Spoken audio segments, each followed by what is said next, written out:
दोस्तों नमस्कार।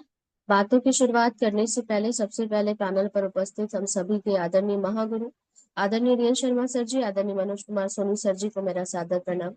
सभी गुरुओं को मेरा प्रणाम और मेरे बीएसएस के सभी ऊर्जावान साथियों को नमस्कार।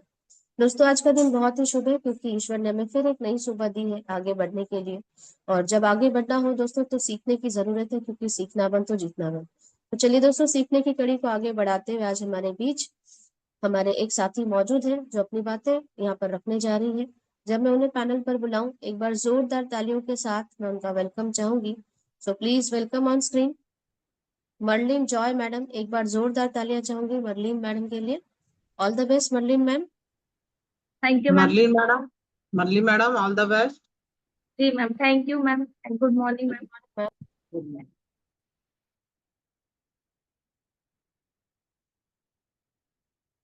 सबसे पहले तो हमारी मिस रटीना अधिकारी मैम ने मेरा इतनी गर्मजोशी के साथ वेलकम किया, तो मैं उन्हें जूम पैनल से थैंक यू सो मच बोलती हूँ।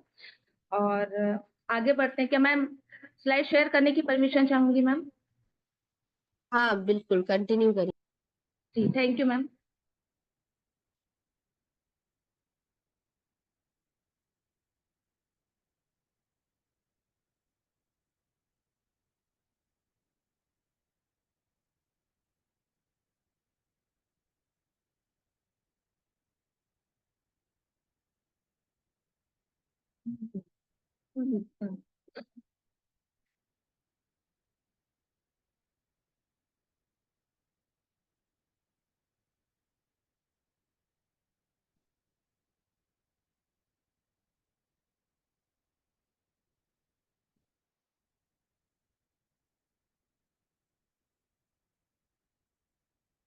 आपकी स्क्रीन आ गई है?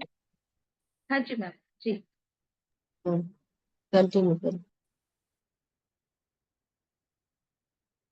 अपने सेशन की शुरुआत करने से पहले हम परमपिता परमेश्वर को धन्यवाद देते हैं कि आज हम एक नई सुबह देख पाए, एक नई जिंदगी हमें मिली है और आज का दिन हमें कुछ नया करने के लिए मिला है दोस्तों। तो धन्यवाद देते हैं परमेश्वर पिता का। और धन्यवाद देती हूँ कि आज मुझे एक बार फिर से एक मौका मिला है कि मैं आप सभी के बीच में आ पाई और अपनी कुछ बातों को रख पा रही हूँ। तो धन्यवाद। और धन्यवाद देती हूँ। और इसी के साथ दोस्तों मैं अपने सेशन की शुरुआत करती हूँ। Welcome all of you business support system. इस जूम पैनल में उपस्थित मेरे सभी ग्रेट लीडर्स को मैं दिल से धन्यवाद देती हूँ और उनका हार्दिक हार्दिक अभिवंदन करती हूँ। और इसी के साथ इस जूम पैनल में बैठे मेरे सभी ऊर्जावान साथियों को भी मेरा दिल से स्वागत करती हूँ। मैं मार्लिन जॉय अपने सेशन की शुरुआत करती हूँ और मैं धन्यवाद देती हूँ कि मैं इस काबिल तो नहीं हूँ कि मैं कुछ सिखा सकूं या मैं कुछ बोल सकूं, लेकिन आज मैं जब इस बीएसएस प्लेटफॉर्म पर उपस्थित हूँ तो मेरे सीनियर और सिस्टम के माध्यम से आज मैं कुछ बोल पा रही हूँ। तो एक मौका और देने के लिए कि मैं यहाँ पर अपनी बात को रख सकूं, तो थैंक यू सो मच मेरे ग्रेट लीडर्स के लिए, सिस्टम के लिए एंड थैंक यू मेरे मेंटर के लिए कि आज मैं इस काबिल हूँ कि यहाँ पे अपनी बात को प्रेजेंट कर पा रही हूँ। तो चलिए मैं अपने सेशन की शुरुआत करती हूँ। दोस्तों ये हमारी एशिया की नंबर 1 कंपनी, सफलतम कंपनी। अगर मैं इसकी बात करूं तो इसकी स्थापना 14 दिसंबर 2000 में हुई है और हमारी जो कंपनी है वो जनवरी 2000 में कंपनी अधिनियम 1956 के अंतर्गत हमारी कंपनी रजिस्टर्ड है। कंपनी का एकमात्र हेडक्वार्टर है जो कि है A324 जनकपुरी नई दिल्ली में है। और हमारी कंपनी की वेबसाइट की बात करूं तो www.safeshop.com है।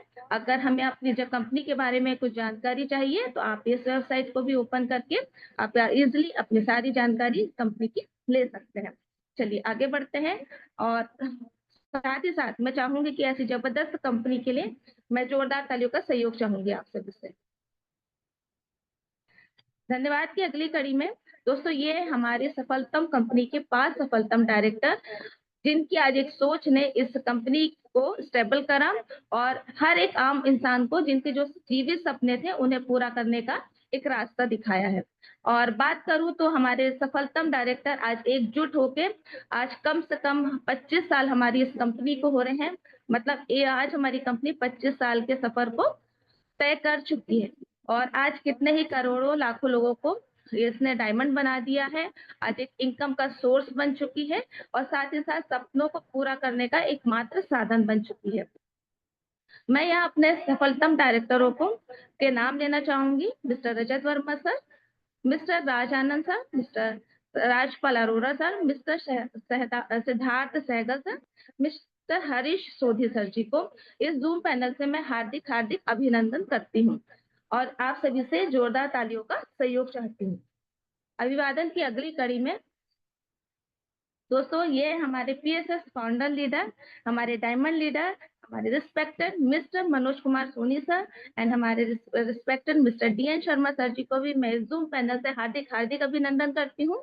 दोस्तों हम शेप शॉप कंपनी में तो हैं ज्वाइन, ठीक है, लेकिन हमारे को उसमें आगे वर्क करने के लिए जो रूल रेगुलेशन हमको मिला है वो हमारे सर लोग के माध्यम से मिला है। आज उन्होंने बीएसएस का स्थापना करके हमारे हर काम को इजी कर दिया। हमें सिर्फ उन रूल रेगुलेशन को फॉलो करना है और हमें इसमें आगे बढ़ना है। अगर हमने रूल रेगुलेशन को फॉलो कर लिया तो दोस्तों हमें हमारी सफलता लेने से और इस कंपनी में जिस पर्पस से हम यहाँ आए हुए वो पर्पस को पूरा करने से कोई नहीं रोक पाएगा। तो मेरे ऐसे दोनों ग्रेट पर्सनालिटियों के लिए मैं आप सभी से जोरदार तालियों का सहयोग चाहूंगी। इसी के साथ आगे बढ़ते हैं। दोस्तों ये हमारे पीएसएस के 9 नवरत्न, जिसमें हमारे respected mister Manoj Kumar Soni sir, हमारे respected mister DN Sharma sir, diamond leader mister respected mister Prakash Thakur sir, respected mister Rupesh Sahu sir, आप सभी को मैं जूम पैनल से हार्दिक हार्दिक अभिनंदन करती हूँ। साथ ही बात करूँ तो हमारी ओपल लीडर रिस्पेक्टेड मिसेस सीमा कश्यप मैम और हमारी रूबी लीडर रिस्पेक्टेड मिसेस सुमन साहू मैम को भी, जो कि हमारे इस पीएसएस में नारी शक्ति के नाम से जानी जाती है, आप दोनों को भी मैं जूम पैनल से हार्दिक हार्दिक अभिनंदन करती हूँ। इसी के साथ अगर मैं आगे बात करूं तो हमारे red club leaders respected miss Tina Adhikari ma'am, respected mister Gopal Chandra Sahu sir, respected mister Divakar Yadav sir ji को भी मैं इस जूम पैनल से हार्दिक हार्दिक अभिनंदन करती हूँ। साथ ही मैं बताना चाहूंगी कि आप हमारी मतलब जो हमारे लिए आप लोगों का मार्गदर्शन काफी महत्वपूर्ण है। हम आप ही लोगों को फॉलो करके आगे बढ़ रहे हैं, तो मैं आपसे यही आशा रखूंगी कि आप सभी का साथ हम सभी को मिलता रहे ताकि हम भी जिस पर्पस से आए हैं हम उस पर्पस को पूरा कर सकें। इसी के साथ मैं आप सभी के लिए और इस जूम पैनल में बैठे हमारे सभी साथियों से जोरदार तालियों का सहयोग चाहूंगी। आगे बढ़ते हैं दोस्तों, ये है मेरे मेंटर। मैं मार्लिन जॉय रायपुर से अपने इस बिजनेस को कर रही हूँ। मुझे इस बिजनेस में इंट्रोड्यूस कराया है मेरी रिस्पेक्टेड मिस नीतू दास मैम ने। आज उन्हीं के माध्यम से मैं इस बिजनेस को सीख पाई हूँ और आज कुछ बोल पाई हूँ, तो मैं उन्हें अपना सारा शेयर देती हूँ और इस जूम पैनल से मैं उनको हार्दिक हार्दिक अभिनंदन करती हूँ। बात करूँ आगे बढ़ते हैं तो हमारी ग्रेट लीडर्स के लिए हमारी respected miss Tina Adhikari ma'am and हमारी रिस्पेक्टेड मिसेस सीमा कश्यप मैम को बात करूं तो हमारी मैम लोग का सहयोग हमें सदा मिलता रहता है। कभी भी हमें जरूरत पड़ती है तो मैम लोग सदा हमारे लिए खड़े रहते हैं, नई नई योजनाएं बनाते हैं, नई नई टेक्निक लाते हैं कि हम इस बिजनेस को कैसे सीख सके और हमेशा उनका साथ हमारे साथ बना रहता है। तो ऐसे जबरदस्त मेरी दोनों ग्रेट लीडर्स के लिए भी मैं यहाँ से जोरदार तालियों का सहयोग चाहूंगी। चलिए आगे बढ़ते हैं दोस्तों। आज इस पैनल पर मैं जो अपना सब्जेक्ट लेकर आई हूँ वो है पॉजिटिव माइंडसेट। सही है, क्या कभी आपने ये सोचा है कि हम बहुत हार्ड वर्क करते हैं लेकिन कभी हमें उसका रिटर्न नहीं मिलता, या जितना हमें मिलना चाहिए उतना हमें नहीं मिलता है। तो ऐसा लगता है उस समय की जिंदगी ने हमारे लिए पॉज बटन दबा दी है, हम जहाँ हैं हम वहीं पर ठहर गए हैं। लेकिन आप जानते हैं इसकी वजह कुछ और नहीं, यही हमारी और आपकी सोच पर डिपेंड करता है। ठीक है, अगर हमें अपनी सोच को बदलेंगे तभी हम अपनी जिंदगी को बदलने में सक्षम हो पाएंगे। इसे लिखा है कि सोच बदलो जिंदगी खुद ब खुद बदल जाएगी। ये कोई एक सेंटेंस नहीं है, परंतु ये हमारी जिंदगी को एक नई दिशा देता है। तो दोस्तों आज इसी पर मैं अपने कुछ बातों को रखूंगी। तो इससे कुछ पॉइंट्स हैं मैं लेके आई हूँ, चलिए उसको देख लेते हैं। पहला है पॉजिटिव थॉट्स। दोस्तों आज हम जानेंगे उस रहस्य को जिसने हर सक्सेसफुल इंसान को उनकी मंजिल तक पहुंचाया है। पॉजिटिव माइंडसेट, ये माइंडसेट सिर्फ एक बदलाव नहीं है बल्कि ये एक शक्ति है जो हमारे ड्रीम्स को रियलिटी में बदलने का रास्ता दिखाती है। सोचिए, एक किसान एक छोटा सा बीज जमीन में बोता है, उसे पानी देता है, उसे सही मात्रा में खाद पानी देता है। आप सोच लीजिए, और सबसे बड़ी बात कि वो सोचता है, उसका विश्वास है उस बीज पे कि वो आगे चल के एक बड़ा और मजबूत पेड़ बनेगा। सही है। अब इसी को आप दूसरे तरीके से देख लीजिए कि अगर किसान शुरू से ही ये सोच ले कि ये बीज आगे चल के बड़ा पेड़ नहीं बनेगा, बीच में ही कुछ खराबी है, तो क्या वो उसी उत्साह के साथ उसकी देखभाल कर पाएगा? शायद बिल्कुल भी नहीं। ठीक उसी प्रकार हमारी सोच भी बीज की तरह है। अगर हम नेगेटिव बीज को अपने दिमाग में बोते हैं, तो वैसे ही विचार हमारे जिंदगी में आते हैं, और वैसे ही विचार हमारी जिंदगी का फाउंडेशन बनाते हैं। अगर हम अपने दिमाग में नेगेटिविटी के बीज बोते हैं, तो हमारी जिंदगी में भी वही नेगेटिविटी का ही बीज उगता है। साथ ही साथ अगर हम अपने दिमाग में पॉजिटिविटी के बीज बोएंगे, तो यकीन मानिए हमारी जिंदगी में भी ग्रोथ, सक्सेस और हैप्पीनेस का पेड़ मजबूत होगा और वो बनेगा। ठीक है दोस्तों, देखा गया है कि हर सफल व्यक्ति की कहानी में एक चीज कॉमन थी, उनके पॉजिटिव थॉट्स। सही।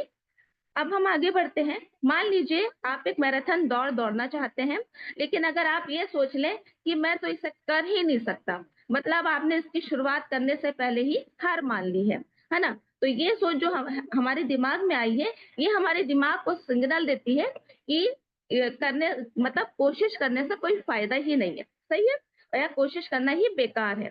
अब आप ये सोचिए, ये मैं कर सकता हूँ, ये मुश्किल है पर असंभव नहीं। अगर जब हम ये पॉजिटिव थॉट को अपने दिमाग में लाएंगे, तो हमारा दिमाग ऑटोमेटिक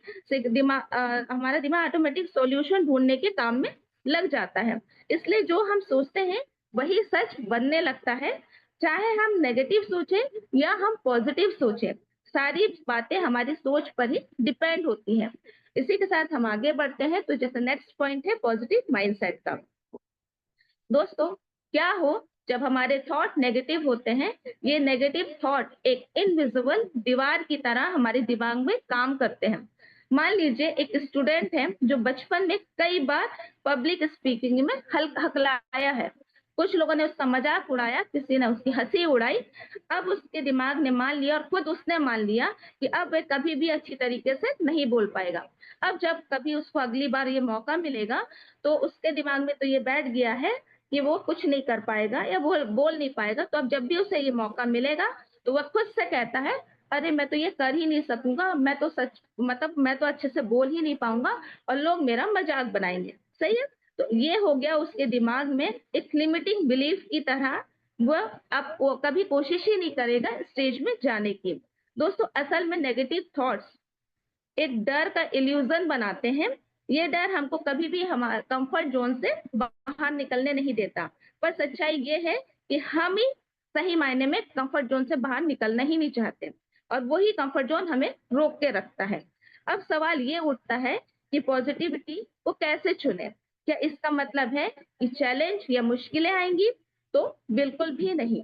पॉजिटिव माइंडसेट का मतलब है कि आपकी जिंदगी में प्रॉब्लम नहीं होगी, ऐसा नहीं है। इसका मतलब है कि आपकी जिंदगी में जो प्रॉब्लम्स आएंगे, आप उसे एक नए नजरिए से देखेंगे। सोचिए, एक लड़का जिसका बिजनेस पहले ही साल में फेल हो गया, अब उसका नेगेटिव माइंडसेट कहता है, मेरा लक खराब है, मैं कभी सक्सेसफुल नहीं हो सकता, नहीं हो सकता। लेकिन वही लड़का अगर पॉजिटिव माइंडसेट के साथ सोचता है, ये मेरी लर्निंग थी, अब मैं जानता हूँ कि मैंने क्या, मेरे काम करने में क्या कमी थी, और जब मैं अगली बार करूंगा तो मैं बेहतर तरीके से करूंगा और एक बेहतर योजना बना के करूंगा। दोस्तों, फर्क ये है कि हम चॉइस क्या करते हैं, हम हर दिन क्या डिसाइड करते हैं, और हम चीजों को किस नजरिए से देखते हैं। ठीक है। आप इसे फेलियर की तरह देखते हैं कि अपॉर्चुनिटी की तरह देखते हैं, ये जो डिसीजन है ये हमारी ही सोच पे डिपेंड करता है। अच्छा दोस्तों, अब ये आपको तय करना है कि आप कौन सा बीज बोएंगे। आप नेगेटिविटी का बीज बोएंगे या पॉजिटिविटी का बीज बोएंगे। सही है। अगर आप सक्सेसफुल होना चाहते हैं, तो अपने सोचने का तरीका हमें बदलना होगा, और उसे बेहतर बनाने के लिए हमें अभी से ही शुरुआत करनी होगी।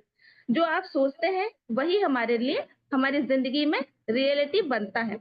चलिए, इसी के साथ हम आगे बढ़ते हैं। हमारा तीसरा पॉइंट है ग्रेटिट्यूड। दोस्तों एक बार की बात है, एक छोटा सा गांव था, वहां एक बूढ़ा किसान रहता था। उसकी जिंदगी में बहुत प्रॉब्लम थी, लेकिन उसके बावजूद वो खुश रहता था। लोग उसको देख के हैरान रहते थे। तो एक दिन एक लड़के ने उनसे सवाल पूछ लिया कि बाबा, आप आपकी जिंदगी में कोई प्रॉब्लम्स नहीं आती हैं क्या? आप इतना खुश रहते हैं, आप सदा मुस्कुराते रहते हैं। तो उस बाबा ने हंसते हुए कहा, बेटा, प्रॉब्लम्स किसकी जिंदगी में नहीं आती, मेरी भी जिंदगी में प्रॉब्लम्स है, पर शर्त है कि मैं उन दुखों पर ध्यान नहीं देता हूँ। ये बात सुनकर लड़का और हैरान हुआ और पूछा, आप हमेशा खुश कैसे रहते हैं, आप मुझे भी बताइए। तो बूढ़ा आदमी बोला, मैं हर सुबह उठता हूँ और तीन चीजों के बारे में सोचता हूँ और उनके लिए मैं ग्रेटफुल होता हूँ। जैसे कि मैं आज जिंदा हूँ, मेरे पास आज खाने के लिए भोजन है, मेरे पास एक सुंदर आंखें हैं जो इस सुंदर दुनिया को देख सकती हैं, और यही मेरा ग्रेटिट्यूड है जो मेरे दिल से नेगेटिविटी को दूर रखता है।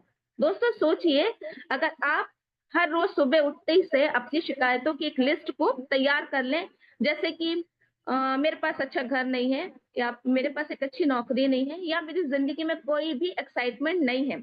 अगर हम इस तरीके से अपने दिन की शुरुआत करेंगे तो आप खुद सोच सकते हैं कि हमारा दिन किस टाइप का होगा, किस तरीके से बीतेगा। सही है। लेकिन अब इसके विपरीत अगर हम सुबह उठें और धन्यवाद के साथ अपने दिन की शुरुआत करें, जैसे कि मेरी आज सेहत बहुत अच्छी है, मैं थैंक्सफुल हूँ, या मुझे एक और दिन मिला है कुछ नया करने के लिए, एंड मेरे पास एक सपोर्टिव फैमिली है जिसके बल पर मैं आगे बहुत कुछ कर सकता हूँ। तो ऐसी छोटी सी आदत हमारे दिमाग को दोस्तों नेगेटिविटी से दूर और पॉजिटिविटी की तरफ खींच लेती है। ग्रेटिट्यूड वह चाबी है जो हमारे दिमाग के दरवाजे पर लगे दुख और चिंता के ताले को खोलती है। अब एक और कहानी मैं आपको सुनाती हूँ, जिसमें एक रिया नाम की लड़की है जो हमेशा खुद को कमजोर और असफल मानती थी। जब भी उसे कोई नया काम मिले या कुछ नया प्रोजेक्ट उसको मिले, तो वो एकदम से बोल देती थी कि मैं तो नहीं कर पाऊंगी, मैं मेरे से नहीं होगा, या मैं तो इसमें फेल हो जाऊंगी। हमेशा उसका माइंडसेट ऐसे ही तैयार रहता था। लेकिन एक दिन उसकी फ्रेंड उसको समझाती है कि रिया, जो तुम ये शब्द बोलती हो, ये जो शब्द है ना, ये तुम्हारे माइंड में एक जादू की तरह काम करता है, और अगर तुम खुद से बार बार यही कहती रहोगी कि मैं असफल हूँ, या मुझे डर लगता है, या मैं कुछ नहीं कर सकती, तो ये तुम्हारा जो सबकॉन्शियस माइंड है, ये इसे सच मान के वैसे ही काम करने लगेगा। सही है। तो रिया की जब ये बात समझ में आई अपने फ्रेंड की, तब उसने अपनी इस आदत को थोड़ा सा चेंज किया। अब जब भी कभी उसके मन में नेगेटिव थॉट आते, तो वो नेगेटिव थॉट को ऐसे चेंज करती कि नहीं, इसे मैं सीख सकती हूँ और इसे सीख के मैं कर सकती हूँ। ठीक है। धीरे धीरे उसका जो कॉन्फिडेंस लेवल था वो बढ़ने लगा। तो दोस्तों नेगेटिव थॉट को रोकना बहुत जरूरी है, क्योंकि ये हमारे गोल्स तक पहुंचने में एक बाधा डालता है या रुकावट डालता है। अब सोचिए, हमने इस बिजनेस में अपने टारगेट सेट किया, ठीक है, हमने जी जान लगाई, बहुत मेहनत करी इसे हासिल करने के लिए, पर आखिर में हम फेल हो गए। अब आपका पहला रिएक्शन क्या होगा? बहुत गुस्सा आएगा, निराशा होगी, या हो सकता है आप अपने आप को कोसें, है ना? यही हमारा डिफॉल्ट माइंडसेट होता है। लेकिन कहानी यहाँ पे खत्म नहीं होती। अगर आप मान लीजिए आप फेल होने के बाद खुद से पूछते हैं, मैंने इससे क्या सीखा, हो सकता है इससे आपको यह पता चले कि आपने मेहनत तो की, पर उसमें कुछ कमी रह गई। तो अगली बार हम सही दिशा में और सही योजना बनाकर मेहनत कर सकते हैं। सही है। तो एक बार इसके साथ आगे बात करें, तो एक बार एक किसी महान कलाकार से एक व्यक्ति ने पूछा कि आप इतनी बार असफल हुए, फिर भी आप कैसे आगे बढ़ गए? तो उनने जवाब दिया कि मैंने हर असफलता को अपना मेंटर माना, और मैंने अपने हर फेलियर से कुछ ना कुछ सीखा और उसे अगली बार रिपीट नहीं किया। ठीक है। तो दोस्तों इससे हमें यही समझ आया कि फेलियर को एक नेगेटिविटी की तरह देखने की बजाय, अगर हम उससे कुछ सीखने का शुरुआत करें, है ना, तो हमारा जो हमारी पॉजिटिविटी है वो हमारे अंदर आ जाएगी। हाँ, धीरे धीरे ही सही, पर आएगी तो जरूर।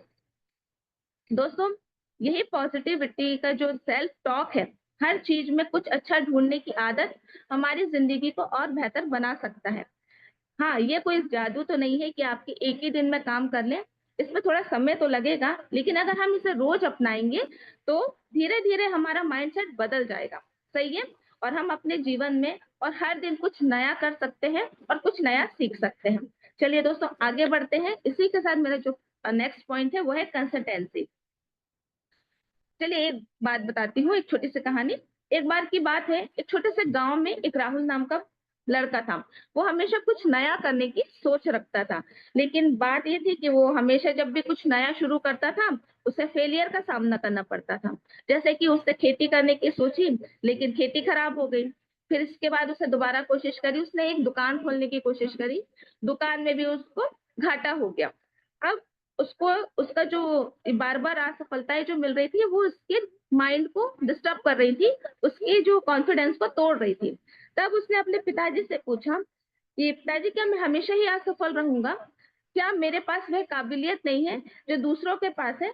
तो उसके पिताजी सिर्फ मुस्कुराए और उसको साथ लेकर नदी के किनारे चल दिए।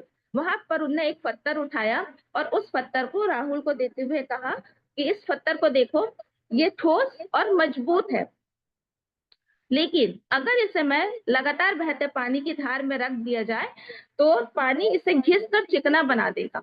राहुल ने हैरानी से पूछा, लेकिन पानी तो पत्थर से कमजोर है, फिर ये उसे कैसे बदल सकता है? तो पिता ने जवाब दिया, पानी लगातार बहता रहता है और इस कारण ये पत्थर चिकना हो जाएगा। दोस्तों यही है कंसिस्टेंसी। इंसान की इंसान कंसिस्टेंसी है जो इंसान को मजबूत बनाती है। पिता ने राहुल से कहा, क्या तुम जानते हो कि विंसेंट वैन गॉग जो पेंटर थे, एक महान चित्रकार थे, अपनी पूरी जिंदगी में सिर्फ एक बार ही उनने पेंटिंग को बेच पाए? तो उसने पूछा ऐसा क्यों? तो उन्होंने कहा कि उनकी आर्ट्स को कभी किसी ने सही पहचान नहीं दी, कभी उनको एक महान मतलब एक चित्रकार की तरह उनको किसी ने नहीं देखा। लेकिन एक बहुत हैरानी वाली बात यह भी है कि उन्होंने कभी अपने आर्ट्स को सोचने की भी नहीं सोची इसके बावजूद, लेकिन आज उनकी पेंटिंग दुनिया की सबसे महंगी महंगी पेंटिंग में गिनी जाती है। और ये सुनकर राहुल सोचने लगा कि हाँ, उसे समझ भी आ गया कि फेलियर एक सीढ़ी है जो उसे सक्सेस के करीब लेके जाना है, और हमें अपने काम को लगातार करते रहना है, तभी हम किसी काम में सफल हो पाएंगे। दोस्तों इसी के साथ राहुल के पिता ने उसे एक और कहानी सुनाई कि कुछ लोग मानते हैं कि इंसान जन्म से ही टैलेंटेड होता है। वे सोचते हैं अगर उनके पास टैलेंट नहीं है तो वे कुछ नहीं कर सकते, और इसे कहते हैं फिक्स्ड माइंडसेट, है ना। लेकिन अपनी सक्सेस उन्हें तभी मिलती है जिसमें मेहनत और सीखने में विश्वास रखते हैं, सही है। इसे हम कहते हैं ग्रोथ माइंडसेट। फिर उन्होंने उसे दशरथ माझी की स्टोरी सुनाई, जिनके जीवन पर फिल्म माझी द माउंटेन मैन बनी है। दशरथ माझी बिहार के एक छोटे से गांव गहलोत के रहने वाले थे। उनके गांव और नजदीकी शहर के बीच में एक विशाल पहाड़ आता था, जिससे लोगों को स्कूल, अस्पताल या बाजार जाने में बहुत मुश्किल होती थी। एक दिन उनकी पत्नी भी उस पहाड़ को पार करते हुए गिर गई और सही समय पर इलाज न होने के कारण उनकी डेथ हो गई। ये बात ने दशरथ माझी को अंदर तक झंझोर दिया और उन्होंने ये ठान लिया कि वह इस पहाड़ को काटकर एक रास्ता बनाएंगे। लोगों ने उनका मजाक बनाया, लेकिन माझी ने हार नहीं मानी, लोगों की बातों को एक तरफ रखा और उन्होंने मात्र सिर्फ एक हथौड़ा और एक छेनी के सहारे उस पहाड़ को काट के अलग कर दिया, और इस कार्य को करने के लिए उनने कम से कम अपने जीवन के 22 साल दिए। ठीक है। अकेले पहाड़ को काट कर उन्होंने 110 मीटर की लंबी सड़क और 30 फीट चौड़ा रास्ता उन्होंने बना दिया, और जिसके कारण आज काफी लोग, जो हजारों लोग वहां पे रहते हैं, वो आना जाना करते हैं। तो इससे हमें ये समझ आता है कि उनकी जिंदगी हमें ये सिखाती है कि अगर इरादा मजबूत हो तो इंसान किसी भी असंभव काम को संभव कर सकता है, यानी कि मुमकिन कर सकता है। राहुल ने अपने पिता से पूछा, मैं कैसे यकीन करूं पापा कि मैं सफल हो सकता हूं? तो उसके पिता ने उसे एक अजीब सा काम करने के लिए कहा। उन्होंने कहा, अगर तुम रात में सोने से पहले अपनी आंख बंद करो और अपने गोल को इमेजिन करो, खुद को उस गोल में अचीव करते हुए देखो। पहली रात राहुल ने अपनी आंखें बंद करी और खुद को एक सक्सेसफुल बिजनेसमैन के प्लेटफॉर्म में देखा, और उसने इमेजिन किया कि वो बड़ी बड़ी डील्स कर रहा है, लोग उसकी तारीफ कर रहे हैं, चारों तरफ उसकी सफलता की चमक है। ये सोच उसे इतनी रियल लगी कि उसके चेहरे में मुस्कुराहट आ गई। यही विजुअलाइजेशन की ताकत होती है। धीरे धीरे ये आदत उसकी बन गई और हर दिन वह अपने सपनों के एक नई इंस्पिरेशन के साथ सोचने लगा।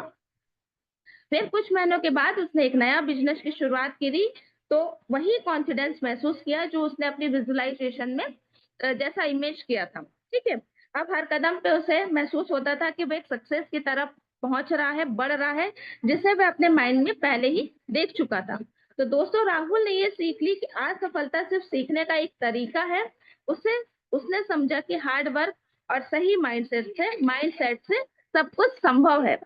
और सबसे बड़ी बात, उसने विजुअलाइजेशन और सेल्फ बिलीफ के जरिए अपनी जिंदगी को बदल दी।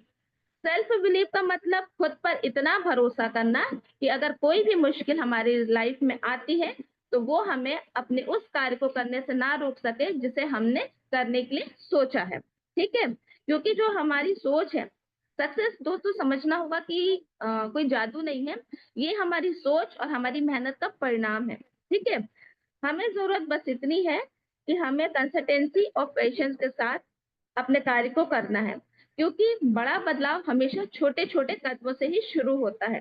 पॉजिटिविटी की सोच हमारी जिंदगी को बदल सकती है। ठीक है, चलिए दोस्तों, ये तो हमने समझ किया कि हम जिस बिजनेस को बिलोंग कर रहे हैं, अगर हमारे उसमें माइंडसेट है हमारा अपने हमारे लक्ष्य के प्रति, तो हम अपनी ग्रोथ कर सकते हैं और हम अपनी सफलता को पा सकते हैं। चलिए, मैं इसी के साथ आगे बढ़ती हूँ। अब सफलता पाना है तो दोस्तों कुछ परेशानियां भी आती हैं। तो ये जो मैं लेकर आई हूँ 7 एनिमीज ऑफ योर सक्सेस के लिए, तो ये जो एनिमी है जो हमारी सफलता में रुकावटें या मुश्किलें डालते हैं, ये एनिमी के बारे में मैं बात करूंगी। और जो ये दुश्मन है, ये कहीं नहीं, ये हमारे ही अंदर है। तो चलिए हम इसे देखते हैं दोस्तों। सबसे पहले मैं बात करूंगी सेल्फ डाउट पे। ये हमारा सबसे पहला दुश्मन है। दोस्तों, जब हम खुद पर विश्वास नहीं करते हैं तो आप बताइए कि आप दुनिया को कैसे विश्वास कराएंगे अपने ऊपर। इसमें हम अब सोचते हैं, क्या मैं ये कर सकता हूँ, क्या मैं कर पाऊंगा। ये वाला जो डाउट है, ये हमारे सपने को, ये हमारे टारगेट को शुरू होने से पहले ही खत्म कर देता है, क्योंकि इसमें हम अपने टारगेट के लिए मेहनत शुरू भी नहीं कर पाते हैं। और दोस्तों, सबसे पहले हमें अपने आप पर डाउट करना बंद करना होगा। हमें खुद पर इतना विश्वास करना होगा कि हमने जो सोचा है उसे हमें किसी भी हालत में उसे हम पूरा ही कर सकेंगे। बस अपने सपने को पूरा करने की होप को हमें नहीं छोड़नी है। हमें गिव अप नहीं करना है। लगातार अपने आप को अपने नेक्स्ट लेवल के स्ट्रगल के लिए हमको तैयार करना है। Because you are the best and only you can do it. आप खुद पर शक करना बंद करेंगे, तभी आप अपने लिए खुद के लिए इंस्पिरेशन बन सकते हैं।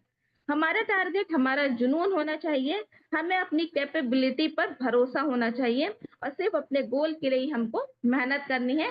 तभी हम अपने अपने आप को पावरफुल बना पाएंगे, अपने डाउट को खत्म करने पाएंगे। नेक्स्ट है कंफर्ट जोन। ये हमारा दूसरा दुश्मन है जिसके हम गुलाम हैं, क्योंकि जो हमारा मन है वो मनमोजी है और हम अपने मन के अनुसार सुनते हैं। जैसे हम अगर हमारा मन बोल दिया आराम कर लो, ठीक है, हम आराम करते हैं। हमारा मन बोला आज काम नहीं करते, कल कर लेंगे, हम वैसा मान लेते हैं। अगर हमारा मन कहता है कि मोबाइल में भाई तुम कुछ देख लो, वेब सीरीज देख लो या व्हाट्सएप चला लो या तो फेसबुक इंस्टाग्राम वगैरह वगैरह जो होता है, हम अपने मन की सुन के हम टाइम वेस्ट कर लेते हैं। सही है, क्योंकि हम अपने मन के इतने गुलाम हो चुके हैं कि जैसा हमारा मन बोलता है हम उसको वैसे ही करने लगते हैं। हम ये नहीं सोचते कि हम इन सारी चीजों में अपने टाइम को वेस्ट कर रहे हैं। अब हमको जो हमारा मन है, अगर जब हम अपने मन की बातों को सुनकर उसका रिएक्ट करते हैं तो दोस्तों हम उस कंफर्ट जोन में चले जाते हैं और ये कंफर्ट जोन हमें अपने मतलब हमें बाहर निकलने ही नहीं देता। जब हमें कुछ नया चीज मिलता है तो हमारा मन पहले ही सोच लेता है क्या मैं इसे कर पाऊंगा, और उसे करने से हमारा मन डरता है। तो ये हमारा जो है वो है कंफर्ट जोन, जिससे हम बाहर नहीं निकल पा रहे हैं। हम वहीं पे अपनी एक दुनिया बना रहे हैं, लेकिन हम आज ये नहीं सोच पा रहे हैं कि जो आज का समय है ये हमारे हाथ से निकला जा रहा है और हम चाहकर भी अभी हम कुछ नहीं कर पा रहे, है ना। तो दोस्तों, अगर हमने अपने टारगेट को सॉरी अगर हमें अपने टारगेट को अचीव करना है तो हमें इस कंफर्ट जोन को छोड़ना होगा, क्योंकि अगर आज हम मेहनत कर लेंगे जिस प्लेटफॉर्म पर हम हैं, जिस बिजनेस को हम कर रहे हैं, है ना, तो आज अगर हम इसे कर लेते हैं तो आने वाला समय हमारे लिए आरामदायक होगा। लेकिन अगर आज हम इसे नहीं समझते हैं और नहीं करते हैं तो जो आने वाला समय है वो हमारे लिए कष्टदायक होगा, क्योंकि हम अपने कंफर्ट जोन को एक तरफ नहीं रख पा रहे हैं। अगर हमको अपने लक्ष्य की ओर बढ़ना है तो हमें अपने कंफर्ट जोन को एक तरफ करके अपने लक्ष्य की ओर ध्यान देना होगा और मेहनत पर फोकस करना होगा। इसलिए आज हमें अपने मन की नहीं सुनना है, बल्कि हमें अपने मन को कंट्रोल करना है, क्योंकि 100 दुश्मन मिलकर भी हमारा जितना नुकसान नहीं कर सकते, उतना हमारा जो नुकसान करेगा वो हमारा मन होगा। अगर आज हमें कोई नया चैलेंज मिल जाए तो सबसे पहले हमारा मन ही हमको डराता है कि हम नहीं कर सकते, क्योंकि हमको आराम की आदत पड़ चुकी है, हम मेहनत करने से पीछे हटते हैं। इस मन की अब हमें नहीं सुनना है, सिर्फ हमें अपने टारगेट और गोल पर ही ध्यान देना है। चलिए, अगर हम आगे बढ़ते हैं तो हमें अपना विश्वास को भी, कॉन्फिडेंट को लेके चलना होगा कि मैं इसे कर सकता हूँ। इसी के साथ आगे जब हम बढ़ते हैं तो यहाँ पे जो तीसरा दुश्मन है वो है हमारा लेजीपन, है ना। हर काम को टाल मटोल करने की आदत, हर काम को टालने की आदत, आज नहीं मैं कल कर लूंगा, आज मैं कुछ दूसरा काम कर लेता हूँ, या आज मैं अपना फ्री हूँ तो मैं आज घूम लेता हूँ, फिर लेता हूँ, मौज कर लेता हूँ, आराम कर लेता हूँ, और मैं अपने काम को कल कर लूंगा। जैसे कि हम बिजनेस से रिलेटेड बात कर लें तो कल मैं 1 to 1 कर लूंगी, या मैं कल फील्ड में काम कर लूंगा, या कल मैं अपने आगे के जो भी बिजनेस के वर्क है मैं उसे कल कर लूंगा। ये जो हमारे टाल मटोल की आदत है, ये हमारे टारगेट के आसपास हमें भटकने भी नहीं देती। अगर आज हम टाल मटोल की आदत हमको लग गई तो आप सोचिए हमारा कल कभी नहीं आएगा। आप रोज सोचेंगे कि कल करेंगे, पर जब कल आएगा तब फिर आप अपने टाइम को वेस्ट ही करेंगे, क्योंकि हमें कंफर्ट जोन में रहने की जो आदत हो गई है, ये हमें मेहनत करने से रोक रही है। लेकिन आपको आज ये समझ आना चाहिए कि आपके सपने आपकी मेहनत के बिना पूरे नहीं हो सकते, लेकिन एक बार अगर समय निकल गया ना आपके हाथ से, तो आप चाहकर भी मेहनत नहीं कर पाएंगे और ना ही अपने जीवन को सही डायरेक्शन दे पाएंगे, क्योंकि तब तक हमारे ऊपर इतना बोझ आ जाएगा एक समय में, और हम चाहकर भी कुछ करना चाहेंगे तो हमारे पास समय नहीं रहेगा, या हम उसे करने की हमारे पास क्षमता नहीं रहेगी। तब आप सोचेंगे कि ये मैंने क्या किया, जब समय था तब मैंने ये काम कर लिया होता तो आज मुझे इतनी दिक्कत नहीं होती, है ना। तो आज से ही हमें अपना लेजीनेस को छोड़ना होगा। जो टाल मटोल करने की आदत है उसको हमको अलग करना होगा। आज ही हमें अपने टारगेट को फॉलो करना होगा, उसके ऊपर पूरा फोकस करना होगा, क्योंकि अगर हमें अपने दिमाग में एक निश्चित करना होगा, जैसे कि आज मैंने जो टारगेट लिया है उसे मुझे आज पूरा करना है। इवन अगर मैं अपने टारगेट को अधूरा छोड़ते हैं तो हमको रात में नींद नहीं आनी चाहिए, हमें अपने माइंड को ऐसे सेट करना होगा, तभी हम जाके अपने टारगेट को कंप्लीट कर पाएंगे। क्योंकि क्योंकि जब तक हमारा जो मन है वो काबू में नहीं रहेगा, हमारी जो टालने की आदत है वो काबू में नहीं रहेगी, तब तक हम आगे की बिल्कुल भी नहीं सोच सकते हैं। सही है, चलिए आगे बढ़ते हैं। फियर ऑफ फेलियर, ये है हमारा नेक्स्ट दुश्मन, जो हमें सफल होने नहीं देता, यानी कि सफल होने के डर से हमको डराता है। ठीक है, हम क्यों डर रहे हैं, हमको पहले बात समझना है कि हम डर क्यों रहे हैं। क्योंकि हमने जब किसी बात की शुरुआत ही नहीं करी तो हमको डरने का मतलब ही नहीं होता। हमें डरना कब है, जब हम किसी बात की शुरुआत करते हैं या किसी काम की शुरुआत करते हैं, तब हमारे अंदर वो डर आना चाहिए कि मैं कहीं फेल ना हो जाऊं, तो मुझे उसके लिए काफी मेहनत करनी पड़ेगी। ठीक है, जब हम मेहनत करेंगे तभी तो हमको पता चलेगा ना कि हमें कहाँ और कितनी मेहनत करने की जरूरत है, या हम सही दिशा में जा रहे हैं या हम कुछ गलत कर रहे हैं क्या। तो ये चीज हमें जब हम काम करेंगे तभी हमें पता चलेगा। अगर हम मान लीजिए कि हम कर रहे हैं मेहनत, उसके बावजूद अगर हम फेल हो जाते हैं, तो सोचिए कि क्या हमारा गया, क्या कितना चला गया हमारा, कुछ नहीं, क्योंकि हमने पिछले समय तो अपने टाइम को वेस्ट ही किया ना। लेकिन इस बार हमने मेहनत की, और इस मेहनत से हमने, भले हम फेल हो गए लेकिन हमने इससे कुछ सीखा, इस असफलता ने हमें कुछ सिखाया है। हमें ये सोचना है कि हमने क्या सीखा, है ना। जैसे कि हमने मेहनत की तो 90% हमने मेहनत में लगा दिया, और हमें उसकी सक्सेस मिल गई, लेकिन कहीं ना कहीं जो असफलता मिली है वो 10% कहीं ना कहीं हमारी कमी के कारण मिली है, इसलिए हमें असफलता मिली है।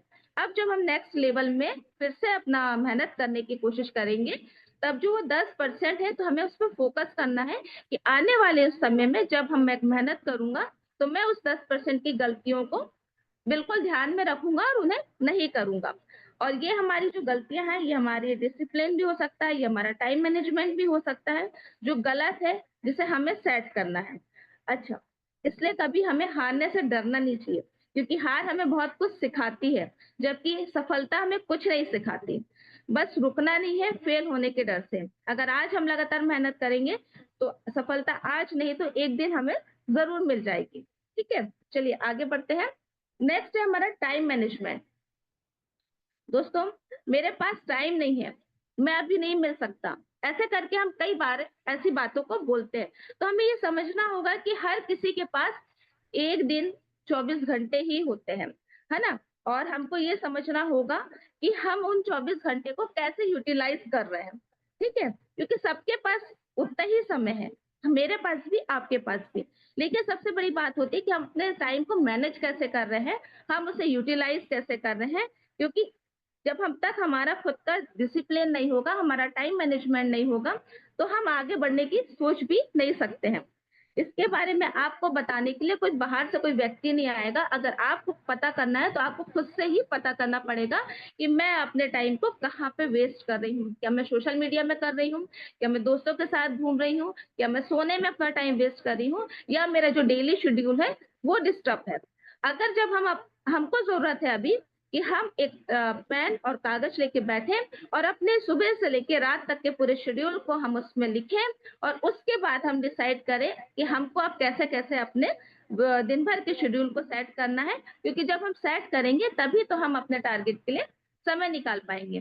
क्योंकि हमको ये सोचने की बात है कि हमारा समय जा कहाँ रहा है, तभी तो हम अपने टारगेट के विषय में सोच नहीं पा रहे हैं, कुछ लक्ष्य को लेके चल नहीं पा रहे हैं, जहां है वहीं पे रुक गए हैं। सही है, तो हमको सही तरीके से अपने टाइम मैनेजमेंट पे ध्यान देना है, तभी हम शायद कुछ आगे कर पाएंगे। सही है दोस्तों, इसी के साथ हम आगे बढ़ते हैं। नेक्स्ट है हमारा नेगेटिव थॉट्स। आप सोचिए कि हम अपने लिए इतने नेगेटिव थॉट्स सोच लेते हैं, मैं कर नहीं सकती, मैं कर पाऊंगा कि नहीं, मुझे कुछ नया चीज मिल रहा है तो मैं उसको सही तरीके से कर पाऊंगा। सोचिए कि हम उस जोन में पहुंच गए जहां हमारे नेगेटिव ही नेगेटिव बातें हैं हमारे सामने, हम कुछ अच्छा सोच ही नहीं पा रहे हैं, हम कुछ बड़ा करने के लिए हिम्मत ही नहीं कर पा रहे हैं, तो हम कहीं ना कहीं खुद ही अपने आप को गिरा रहे हैं। अब आप सोचिए कि हमने अपने आप को इतना डीमोटिवेट कर लिया है कि अगर हम कुछ नया शुरू करना चाहेंगे ना, तो सबसे पहले हमारे मन में विचार आएगा कि मैं कर पाऊंगी कि नहीं, या मैं कर पाऊंगा कि नहीं, है ना। क्योंकि हम अपने रूटीन, क्योंकि कहते हैं ना हमारे जो विचार हैं वैसे ही हमारा रूटीन भी डेवलप होता है। अगर हम जितना नेगेटिव सोचेंगे तो हमारे आसपास का माहौल भी वैसा ही क्रिएट होगा। आपके साथ कुछ अच्छा हो रहा है तो ये आपकी सोच पे ही डिपेंड करता है। इसलिए अगर हमें अपनी नेगेटिविटी को, सोच को एक तरफ रखना है और पॉजिटिव सोच को अपने अंदर लाना है, क्योंकि हमारा टारगेट है, हमारी मेहनत है, हमारा काम है, हमारी लड़ाई है, हमें ही करना है, कोई बाहर वाला आके हमको नहीं समझाएगा। ठीक है, तो अगर आप हमसे अगर एक बार में ये काम नहीं हो रहा है, हमें इसे बार बार करना है। ठीक है, क्या पता कौन सा काम हमें सफलता दिला दे, कौन सी कोशिश हमारी आखिरी हो जाए और हमें सफलता मिल जाए। क्योंकि दोस्तों मजा तो तब है जब गिर के उठा जाए और दुनिया को दिखाया जाए कि मैं हार मानने वालों में से नहीं हूँ, हम मुकाबला करने वालों में से हैं, हम जीतने वालों में से हैं। सही है, चलिए आगे बढ़ते हैं। कंपैरिजन, ये है हमारा लास्ट और आखिरी दुश्मन। आप हर चीज के साथ दूसरों से कंपेयर क्यों कर रहे हैं? उसके साथ ऐसा हो गया, मेरे साथ ऐसा क्यों नहीं है, वो सफल हो रहा है मैं क्यों नहीं हो पा रहा हूँ, वो भी तो उतनी ही मेहनत कर रहा है जितनी मेहनत मैं कर रहा हूँ, है ना। उसको सफलता मिलती जा रही है, मुझे नहीं मिल पा रही है, वो गोल अचीव कर पा रहा है, वो ज्यादा पैसे कमा रहा है, मैं नहीं कर पा रहा हूँ। क्यों क्यों हम क्यों कंपैरिजन करते हैं किसी के साथ? क्यों? हमारे अंदर भी वही सारी क्वालिटियां हैं, ईश्वर ने सबको अलग अलग क्वालिटियों से भरपूर किया है ना। सिर्फ हमें अपनी क्वालिटी को देखना है, समझना है, पहचानना है, तभी हम कुछ अच्छा कर पाएंगे। हम सिर्फ ये कर रहे हैं कि हम दूसरे से कंपैरिजन करने हैं। अगर हमें कंपैरिजन करना है तो हमको हमारे बीते कल से कंपैरिजन करना है कि मैं कल क्या थी, क्या था, और आज मैं क्या हूँ, और मुझे आगे क्या बनना है, और उसके लिए मुझे क्या करना है। ठीक है, हमें अपने बीते कल से अपने आप को बेहतर करना है, और किसी से कंपैरिजन करने में अपने टाइम को वेस्ट नहीं करना है, क्योंकि सबका स्ट्रगल है, सबकी कैपेसिटी है, सबकी किस्मत है, और सबकी परिस्थितियां अलग अलग होती हैं। आपका दिमाग है, आपकी लाइफ है, आपका टारगेट है, ये सब चीजें अलग है। तो हमें किसी से भी कंपैरिजन करने की जरूरत ही नहीं है। आपको दूसरों की सफलता से नहीं जलना है, बल्कि अपनी क्षमता के बल पर सफलता पाकर दूसरों को जलाना है। अपनी सफलता को दूसरों को दिखाना है कि आप क्या कर सकते हैं। दूसरों से जलकर आप क्या कर लेंगे? वो बंदा तो फिर भी आगे बढ़ जाएगा, लेकिन आप वहीं के वहीं रह जाएंगे। आप सोचते हैं कि मैं अधूरी मेहनत करूं और सफल हो जाऊं। क्या कभी ऐसा हो सकता है? जब तक हम 100% मेहनत नहीं करते हैं, तब तक हमें पूरी सफलता नहीं मिलती। और ये जो पूरी सफलता है, ये हमारी मेहनत पे, डिसिप्लिन और हमारे आत्मविश्वास के साथ काम करने से हमें मिलती है। और तभी हम अपनी मंजिल तक पहुंच पाते हैं। कंपैरिजन करना है तो हमें अपनी कमियों से करना है, गलतियों से करना है, अपनी मेहनत करने से करना है। जैसे कि पिछले कुछ समय मैंने क्या किया, कैसे किया, क्या कमी रह गई थी, क्या मेरी सोच में सही थी कि नहीं, क्या मैंने सही डायरेक्शन में वर्क किया, नहीं किया, तो उन कमियों को ही हमको देखना है और उनसे कंपैरिजन करना है, देन उसको अपनी लाइफ से हटाना है। जब हम ऐसा करना बंद करेंगे ना, तो ये सारे जो मैंने बताया, ये दुश्मन हमारे ही अंदर रहते हैं, और ये सारे हम ही इनको हवा देते हैं, हम ही इनको बढ़ावा देते हैं।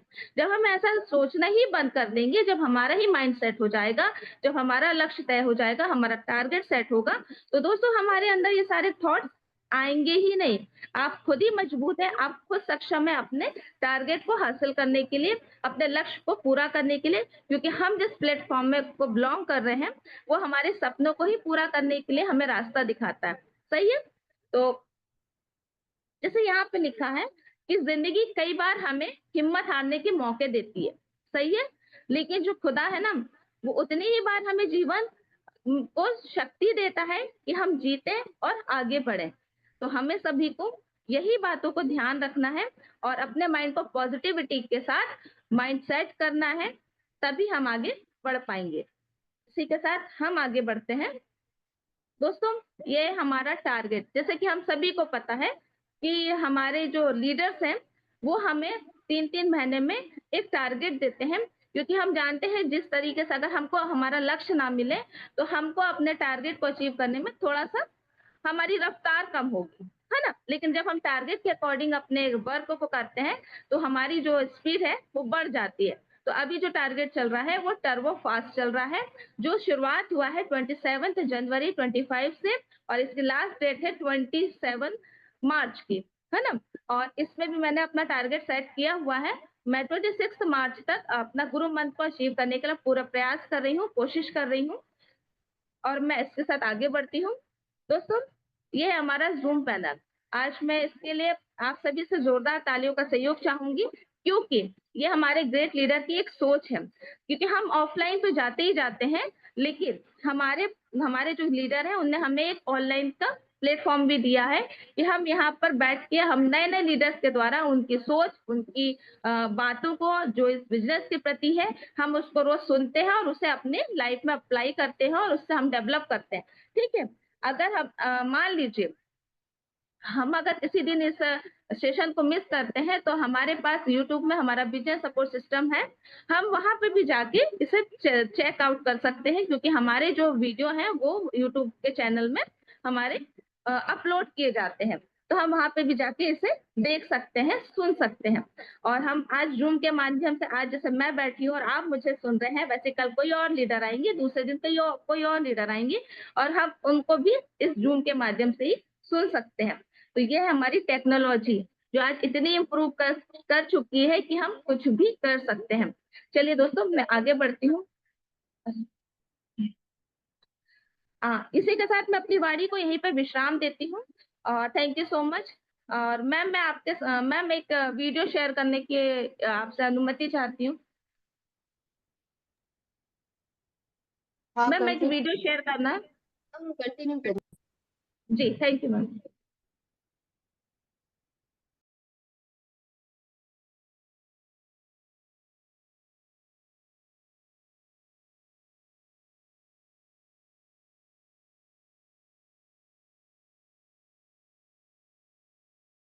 आपने कभी किसी ऐसे आदमी के बारे में सुना है जिसकी दोनों टांगे नहीं है लेकिन 310 किलो का वजन उठा लेता?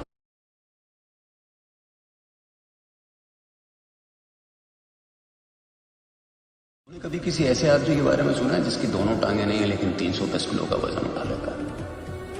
एक आदमी जिसकी एक टांग नहीं है लेकिन 5 फीट हाई जंप मारता है।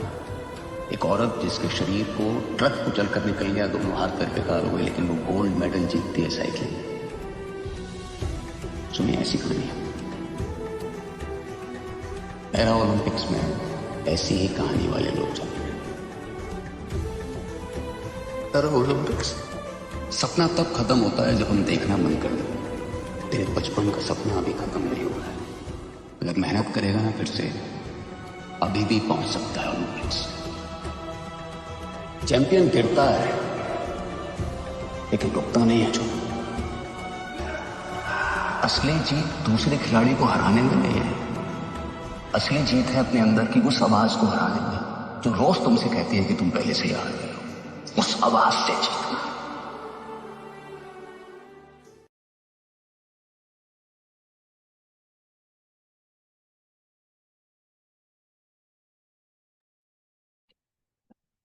तो थैंक यू सो मच।